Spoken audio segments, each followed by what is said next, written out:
Construction crews are ahead of schedule on the fix on I-196. MDOT says 2 lanes each way could open by Thursday or Friday. That means from College Avenue to the Grand River, I-196 will be clear to drive 2 lanes each way. The roadway has been closed since April 12th. The entire project is not expected to be completed until at least the end of this year. And there are some questions and concerns about this first lane opening on the Ford Freeway. You put them to our Facebook page, and now we're taking them to MDOT spokesperson John Richard. He joins us live now from the site of construction in Grand Rapids. JR, how are you, sir? I'm fine, Brian. How are you? All right, break this down for me. The main contractor has a $450,000 cash incentive to beat the August 6th deadline. Is this thing on track? Yes, it is. If they beat the August 6th date, that's $250,000, and then 8 days prior to that is $25,000 per day. So that works out to be this coming Thursday night. So they'll do everything they can to get that puppy open on Thursday night before midnight. So how do you know they're not, God forbid, cutting corners to make that deadline? No.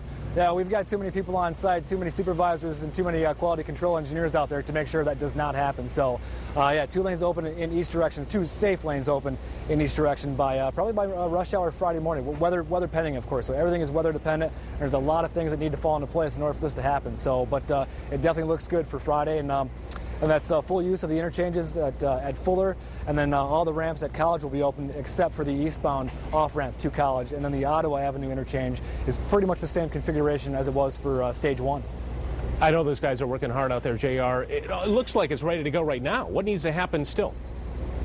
Well, they've got some paving to do on the west end to tie in the existing lanes to the new pavement. There's a lot of paving that yet to be done still on College, between College and Fuller. So, and then things like gutter work, guardrail, even the pavement markings. So the pavement markings, that's really needs to stay dry for that. So we're really looking for a dry week, and it's just everything, even down to something such as minor as the pavement markings. So that all falls into place. We should be ready to go by Friday morning rush hour.